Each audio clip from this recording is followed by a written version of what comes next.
Bonjour à tous, vous êtes avec Fabrice et aujourd'hui nous sommes à Atlanta pour rencontrer un homme de Dieu que Dieu a suscité pour prêcher la parole de Dieu dans le continent américain. Donc nous sommes aujourd'hui allés à sa rencontre. Comme vous pouvez le voir, nous sommes même dans le centre de ce ministère basé à Atlanta. Et le nom du ministère, comme vous le voyez derrière moi, America for Christ Ministry International, qui est basé ici à Atlanta. C'est un homme de Dieu, comme je l'ai dit, suscité par Dieu pour prêcher la parole de Dieu. On a décidé de lui arracher quelques mots. Suivez-moi s'il vous plaît. Donc ici, nous allons inviter, ici même à côté de moi, l'homme de Dieu, l'apôtre Bernard Zoubouri, pour pouvoir lui arracher quelques mots. Soyez les bienvenus, pasteur. Merci, frère Fabrice. Merci d'avoir accepté notre invitation. Merci. C'est vraiment un plaisir pour nous. Ça n'a pas été facile, mais Dieu a permis cela. Amen. Vu que le calendrier est trop chargé et il y a beaucoup d'activités, et vous venez même juste de finir avec un séminaire tout de suite, et vous avez préféré et décidé de nous accorder cette interview-là. Demeurez bénis dans le nom de Jésus. Amen. Donc, avant de commencer, nous allons vraiment passer au ministère. Comment est-ce que vous pouvez nous dire par rapport au ministère que Dieu vous a confié? Donc, dans un premier temps, je voulais remercier le Seigneur pour sa grâce sur ma vie. Tout petit, je suis né en Côte d'Ivoire, c'est bien vrai. Je suis rentré au pays, au Burkina Faso, au Volta à l'époque. Et donc, de là-bas, je peux dire que quand j'étais tout petit, à côté de ma grand-mère et de mes parents, je posais beaucoup de questions sur le ciel. Et les gens me disaient que mais quel est ce petit-là qui, tout en quand je suis couché sur le dos, je pose des questions que mais je dis Dieu est où? Je dis mais il est à quel niveau? Donc j'avais des questions que les gens n'arrivaient pas à répondre. Donc mon oncle, père son âme, tu m'as mis à l'école, par sa grâce le Seigneur l'a utilisé. Et donc à l'âge de 13 ans, donc on est à Koubri, à Nabagré, et c'est là où j'ai rencontré le Seigneur, donc comment on appelle ça, dans les églises Assemblée de Dieu. Et de là-bas, et quand j'ai eu donc mon certificat puis mon entrée en sixième, donc au temps de la révolution qui commençait, Thomas Sankara nous a envoyé chacun dans sa province. Donc je me suis retrouvé à Tougan. Et là-bas aussi, quand je suis arrivé, le Seigneur conduisant et dirigeant ma vie, parce que je voyais des signes, je ne comprenais pas beaucoup de choses. Et c'est bien vrai, je suis allé tomber encore dans une famille de pasteurs, donc qui m'ont reçu pendant au moins les 4 à 5 ans où j'ai passé donc, mes années scolaires là-bas. Et donc pendant ce temps, ma foi chrétienne donc, a commencé à monter. Et le pasteur et sa femme, parce que j'étais vraiment bandit. Et on m'appelait le cerveau. Parce que je dirigeais les jeunes gens dans la rébellion et dans beaucoup de choses. Et quand le pasteur et sa femme ils m'ont regardé, ils m'ont dit Bernard, Dieu a un plan pour ta vie, tu ne le comprends pas, mais tu le comprendras plus tard. Donc un jour, il y a un pasteur, un homme de Dieu qui est venu. Et donc le pasteur et sa femme nous ont dit, bon, parce que là où on logeait, on était plus de 50 à 70 enfants qui venaient de partout, où ils recevaient donc, c'était comme un foyer, et ils aidaient donc les enfants donc, qui venaient dans des différents villages pour les lycées, donc ils les hébergeaient et ils les nourrissaient, et les États-Unis donc les soutenaient pour cela. Wow. Maintenant, donc ce jour-là, c'était le déclic pour ma vie. Ils ont dit, bon, il y avait un manguier près de l'église Alliance, donc ils nous ont dit de poser les bancs, nous sommes assis. Et il dit qu'un homme de Dieu va venir donc pour partager avec vous et prier pour vous. Donc, je crois que je pouvais encore semer la même pagaille là, ce jour-là. Et j'ai dit aux jeunes, j'ai dit, bon, placez les bancs. J'ai dit, on verra de quoi nous sommes capables. Et quand il est arrivé, donc je voyais un homme grand, barbu, donc je passais Karambiri. Il n'était pas encore pasteur à temps plein parce qu'il était d'abord directeur donc, de Passoya. Et il prêchait. Donc il est venu.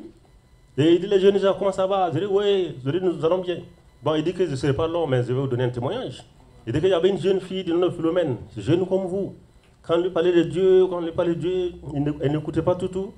J'ai fait donc une mission, je suis revenu. Je suis allé voir pour taper à la porte. On me dit que Philomène, on vient de l'enterrer il y a 3 jours. Elle avait 25 ans.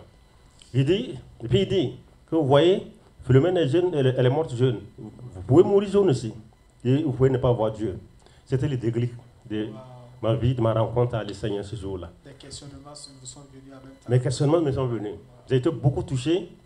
Et c'est là-bas où le déclic dans ma vie chrétienne a commencé, avec la rencontre que j'ai faite avec l'homme de Dieu. Donc, le pasteur Karambiri que le Seigneur a utilisé ce jour-là. Donc, voilà un peu. Et de là, de Tougan, je suis reparti donc à Ouaga pour continuer les études. Et donc en 89, donc je partais, donc il venait de construire la première église du CIE. Oui. Et donc j'ai commencé à aller là-bas. Quand le pasteur m'a vu, il m'a dit, petit, Dieu a un plan pour ta vie. Amen. Et donc il a été vraiment un père, un mentor et beaucoup de choses que Dieu l'a utilisé. Et c'était là que maintenant j'ai vu l'appel de Dieu sur ma vie. Et il a été donc un couvert pour donc me diriger, m'orienter. Et j'ai travaillé avec lui dans le ministère pour que je puisse être préparé à cette œuvre qui est là aujourd'hui que le Seigneur a confiée. Waouh, c'est vraiment un témoignage très très émouvant de votre part. De passage, nous profitons de dire merci au papa Karambiri Mamadou Philippe depuis le Burkina Faso, que Dieu vous bénisse. Et comme il aime le dire, le papa a attrapé un gros poisson. Il aime dire attraper les gros poissons. Donc papa, vous avez des gros poissons un peu partout dans le monde. Amen. Que Dieu continue de vous bénir et bénir votre ministère. Alléluia. Merci l'apôtre Bernard pour ces détails-là.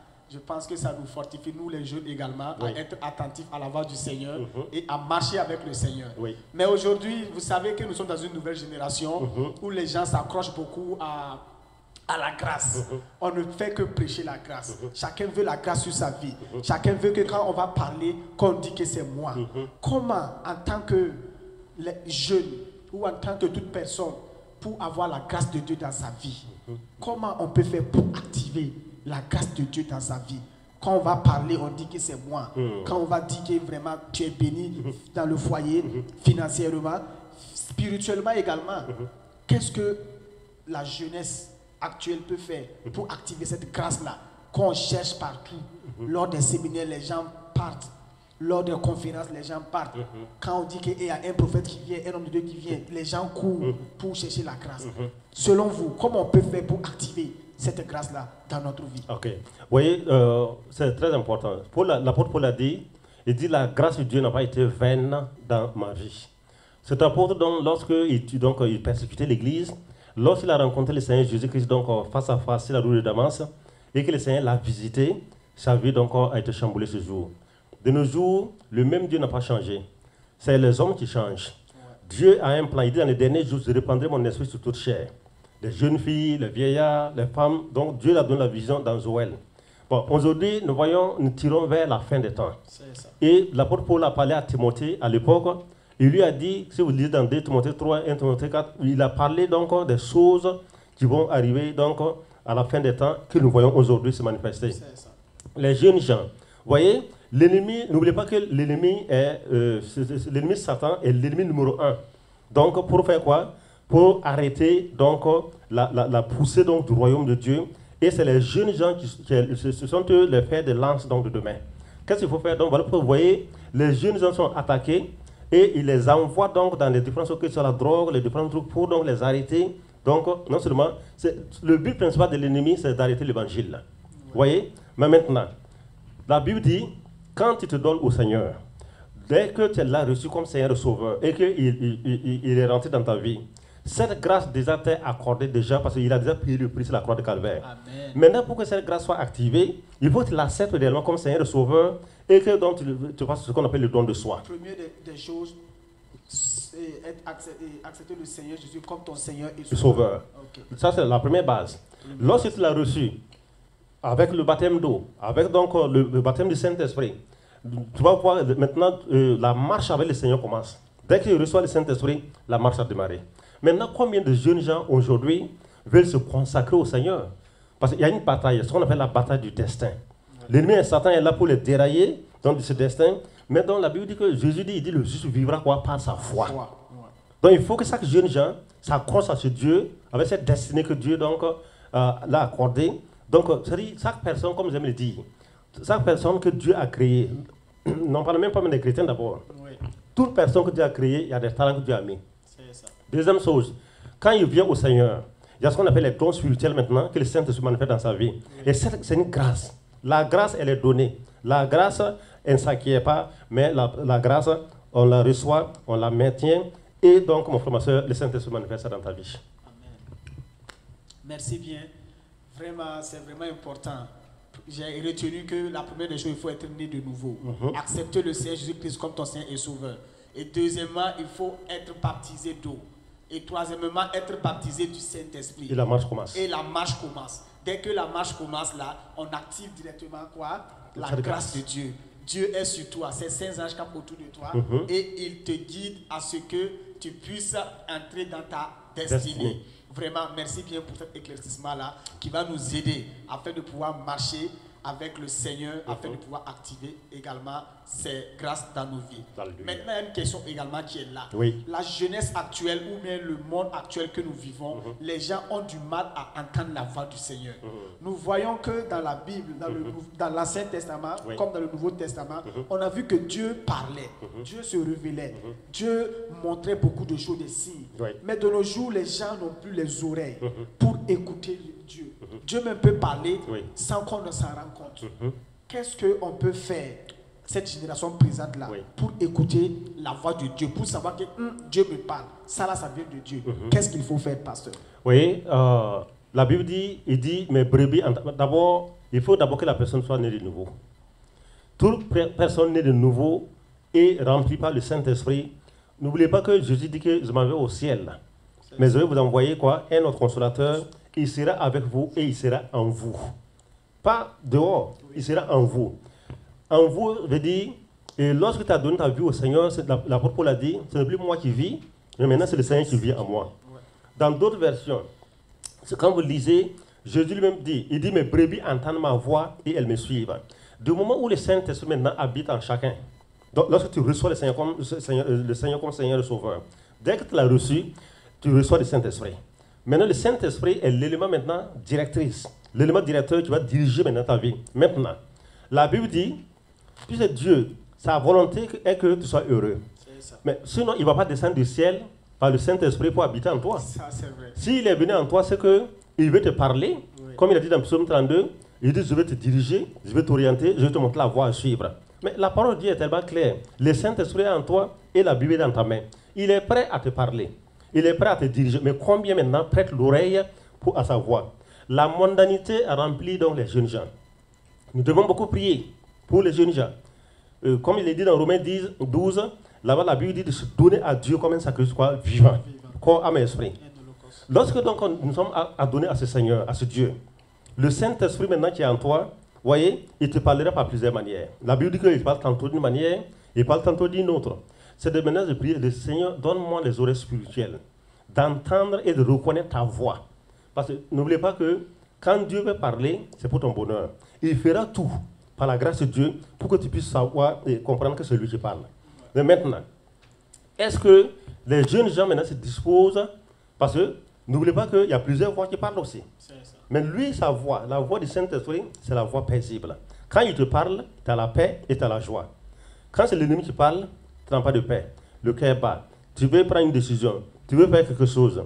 Tu entends la voix. Quand tu veux poser le pied, tu n'as pas la paix intérieure. C'est pour dire, c'est un feu rouge. Ça, ce sont des signes. Ça, c'est des signes. Pour savoir que c'est Dieu qui te parle. Comme ça. Et quand il te parle, tu sens que tu as la paix. Tu as la paix. Okay. Et quand tu veux faire le pas, tu as la paix intérieure. Et Dieu lui-même multiplie les signes pour te montrer que c'est lui. Quand ce n'est pas lui aussi, il multipliera aussi les signes de manière négative. Il mettra des blocus. Il mettra des choses. Et tu n'as pas la paix. Parce que l'élément capital, tu n'as pas la paix et tu n'as pas la joie. Quand c'est comme ça, fais attention. Mais quand c'est lui, tu as la paix et tu as la joie. Et les signes sont là pour confirmer.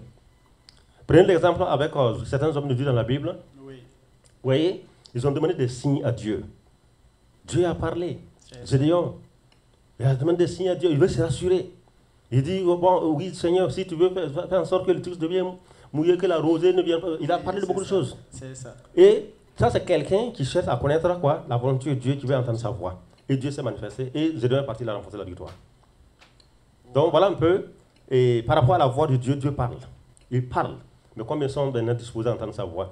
Mais la Bible dit, mes brebis entendent ma voix et elles me suivent. C'est ça. Mais de nos jours, nous voyons beaucoup cours de gauche à droite.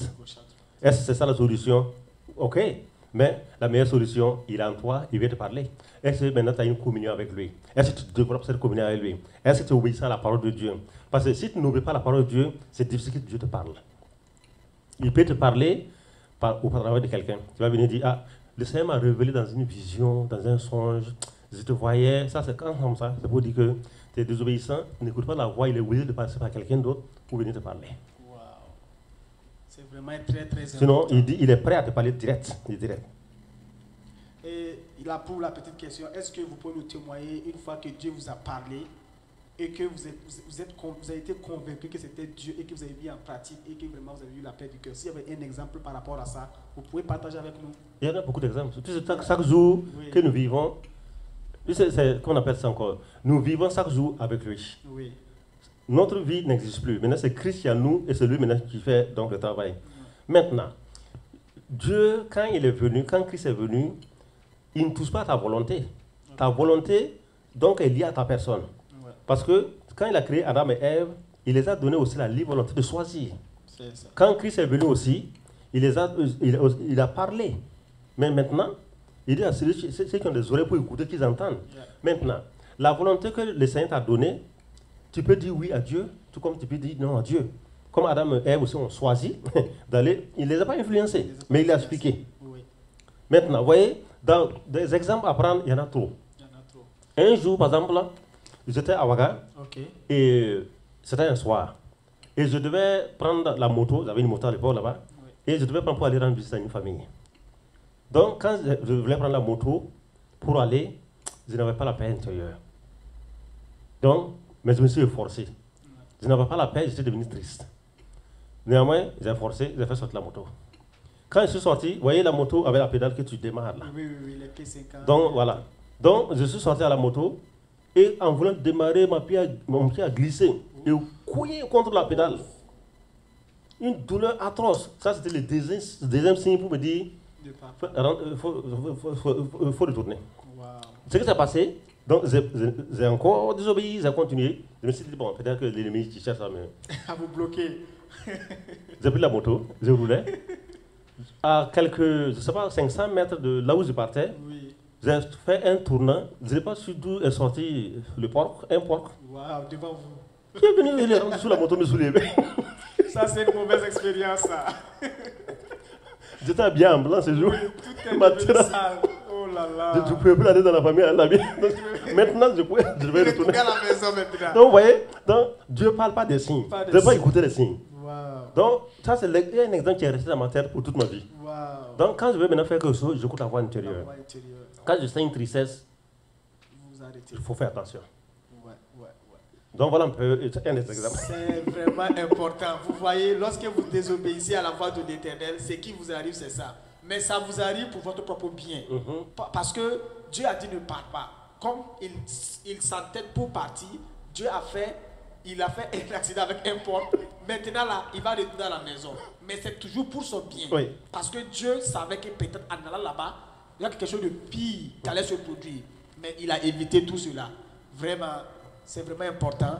Cherchez à marcher selon l'Esprit de Dieu. Cherchez à comprendre les voies de l'Éternel. Ça va vraiment vous épargner de beaucoup d'angoisse et d'ennui dans votre vie. Amen. Nous allons passer aux dernières étapes qui est celui du choix du conjoint. Vous voyez, nous sommes à une nouvelle génération. Beaucoup de jeunes qui ont l'âge de se marier. D'autres même en dépassent et qui ne trouvent pas leur conjoint. Et nous voyons que c'est dans les familles chrétiennes qu'il y a aussi beaucoup de divorces. Beaucoup de gens qui se sont mariés à l'église devant Dieu et devant les hommes se divorcent. Qu'est-ce que vous avez à donner? Quel conseil vous avez à donner aux jeunes qui veulent rentrer dans le foyer et également à ceux qui sont déjà dans le foyer et qui envisagent divorcer ou ceux qui ont déjà divorcé? Qu'est-ce que vous avez à leur dire en tant qu'homme de Dieu? Vous voyez, la Bible dit dans Romains, il dit de se donner à Dieu comme un sacrifice vivant afin de découvrir la volonté de Dieu. Ce qui est quoi? Bon, agréable et parfait. Le don de soi. Lorsque le don de soi n'est pas total, vous voyez, l'Esprit de Dieu n'est pas libre donc de se manifester. Lorsque la mondanité est dans la personne, c'est difficile que l'Esprit de Dieu... Vous voyez, c'est-à-dire, maintenant, il y a une bataille entre la chair et l'esprit dans les choix dans la vie. Vous voyez, beaucoup, si vous venez de parler, donc vous devez commencer par le côté divorce. D'accord. Vous voyez qu'actuellement, quand vous voyez ça, cherchez d'abord à comprendre la profondeur des choses. Souvent, je prends un exemple dans la Bible. Vous voyez, par exemple, quand Jésus est parti au puits de Jacob, il a quitté, il a passé par la Samarie, il est arrivé donc au puits. Cette femme qui est venue, là, Jésus lui a dit, tu as eu 5, et celui avec qui tu es n'est pas quoi, ton mari. Donc ça laisse voir beaucoup de choses. Donc c'est pour dire qu'elle vivait avec un homme, mais qui n'est même pas quoi, l'homme qu'il fallait. C'est ça. C'est un événement quelque chose. C'est pour dire, certains font des choix en dehors même de la volonté de Dieu. Ils sont allés à l'église. Oui. Ils ont été, oui, ils ont imposé les mains, ils ont prié pour eux. Mais devant Dieu, quand Dieu regarde, le choix qu'il a dû faire n'est pas lui de sa volonté. Wow. Vous voyez? Donc ça, c'est le choix des hommes. Mais ils sont venus pour qu'on puisse les bénir. Bon, ils ont posé les mains, ok? Bon. N'oubliez pas, il y a l'histoire de Balaam. Dieu lui a dit non, ne va pas, il est parti, n'est-ce pas? Si vous voyez à la fin, c'était la catastrophe. Wow. Donc c'est pour dire que quand vous voyez les divorces, beaucoup de chrétiens sautent, ils disent que Dieu a dit ne pas divorcer, oui, oui, ok, oui. Mais quand vous allez voir la fondation elle est fausse. Wow. Et quand la fondation est fausse, elle joue sur tout l'ensemble de trucs. Ça, donc ça, c'est la première des choses. Deuxième chose, de nos jours, nous voyons que les jeunes gens, si vous regardez attentivement, l'ennemi Satan est arrivé à placer donc dans la vie des jeunes gens donc, oui, la mondanité. Les choix sont faits sur la base de la chair, les choix sont faits sur la base de la forme de la jeune fille, les choix sont faits sur la base donc, de son sourire. Ça n'a rien à voir avec donc, la volonté de Dieu. La beauté physique, toutes ces choses. Et les filles aussi font les choix basés sur quoi? Sur donc l'argent et donc pour l'insécurité. La femme cherche la sécurité, l'homme lui cherche la valeur. Vous voyez, la valeur, oui, j'ai une belle femme, c'est ça, tout. La jeune femme, elle sait quoi? La sécurité, quelqu'un bon, qui a maison, tout. Donc, voilà, vous voyez, quand ces choses sont mises devant, avant la volonté de Dieu, ça devient le problème. Voilà pourquoi, de nos jours, l'Église est malade, parce que les choix que les jeunes gens font ne sont pas faits selon l'esprit. Donc, c'est fait selon la chair, c'est fait donc selon sur des bases purement donc, humaines. Et vous allez voir quand ils rentrent dedans, 6 mois après, ils voient que ça ne va pas. Qu'est-ce qu'il faut faire? Il faut reculer. D'autres sont dedans, ils ne veulent plus divorcer. Bon, peut-être ils ont honte de faire ça. D'autres aussi ont le courage de quitter dedans. Bon, donc ça devient un ensemble. Et quand c'est comme ça, il y a une situation maintenant dans les foyers. Et quand ils viennent à l'église, c'est une atmosphère bizarre. Parce que ça ne va pas. Et le pasteur fera de son mieux pour le réconcilier, tout. Mais c'est le fait que la chose même n'a pas été bâtie donc, sur le roc. Mais ça a été bâti sur quoi? Sur le sable. Et les vents viennent, ça s'écroule. Wow. C'est vraiment important. Mais est-ce que vous avez un conseil à donner à ceux-là qui veulent éviter ça? Justement. Parfois dans Matthieu 7, oui. Jésus donc a parlé donc de 2 maisons. Il dit l'autre maison a été bâtie sur le roc. Donc sur la volonté de Dieu. Le roc représente quoi? La parole de Dieu. Donc ces 2 personnes ont pris le temps, jeunes gens que vous êtes, donc de prier et de chercher à connaître la volonté de Dieu. Cela peut te prendre du temps. Parce que subitement, le Seigneur peut te montrer. Mais faut pas, souvent aussi, ça peut être la volonté de Dieu, mais toi-même tu peux l'écrouler en dépensant Dieu. Donc, qu'est-ce qu'il faut faire? Il faut beaucoup prier. Il faut chercher donc la face de Dieu. Et aussi que la jeune fille puisse prier aussi, parce que ça c'est une affaire de vie. Et lorsque donc, tu rentres dedans, tu ressors, oui, tu peux ressortir, mais à des séquelles. Oui, donc, ce qui fait que c'est tellement capital que les jeunes gens donc, reviennent dans la parole de Dieu. Que les choix ne soient pas faits basés donc, sur les yeux physiques, sur donc, la forme de la jeune fille, et basés aussi sur l'argent, ces choses-là, mais c'est basé surtout quoi? Sur la volonté de Dieu. Je connais un jeune homme, oui. Lorsque il voulait se marier, il était professeur d'histoire zo, et la jeune fille était dans une cadre. Oui. Le Seigneur lui a parlé que c'est celle-là qui sera ta femme. Et humblement, il avait un vélo, il pédalait le vélo, mais la jeune fille, elle avait une moto et tout. Donc il est allé voir la jeune fille, il dit, ah ma soeur, Dieu m'a parlé, et je viens pour confesser mes sentiments à ton égard. La jeune fille dit que ça qui t'adresse, il dit, oui ça vous, je suis venu vous voir pour... La jeune fille dit, mais est-ce que tu m'as regardé? C'est ça. Est-ce que nous sommes de la même catégorie? Wow. Est-ce que nous sommes de la même classe? Donc le jeune homme a été méprisé, c'est la base de quoi? Il pédalait un vélo. Bon, le jeune homme est parti, dit, bon ma soeur, merci, il est parti. Elle est partie rassembler donc ses copines, oui. Et donc expliquer la situation et se moquer de lui. Oh là là. Donc quand le jeune homme vient à l'église à le vélo, ils sont restés en groupe là, en train de rire de lui. Or que c'était lui, que Dieu. N'oubliez pas que quand Dieu met les gens ensemble, c'est pour les faire partir ensemble. Quand une jeune fille Bah, c'est un homme qui a déjà tout. Il a eu ses choses à 103. C'est ça. Donc, quand tu viens à ta valise seulement, les autres, ça ne va pas aussi. Tu repars comme ça. Il va repartir. Mais quand il vous met ensemble, et vous commencez ensemble, vous partisez ensemble, vous êtes soudés ensemble. Et vous voyez, donc Dieu, il travaille avec dans des voies mystérieuses. Oui. Cette jeune fille-là, comme elle a méprisé donc la voix de Dieu, tous ses camarades, copines qui étaient avec elle, tous se sont mariés. Elle, la porte était fermée. Wow. Aucun homme ne planait. Le jeune homme, lui aussi, il était de son côté tranquille. Il a été méprisé et vilipendé. Il était là tranquille. Donc, les jeunes filles, c'est comme ils se sont mariées, sont venues la voir et disent, ça là, je crois qu'on s'est moqué du jeune homme là. Il faut qu'on se repente. Wow. Ils ont fait une repentance. Et ils ont dit à la fille là, il faut aller le voir. Ouais. Humblement.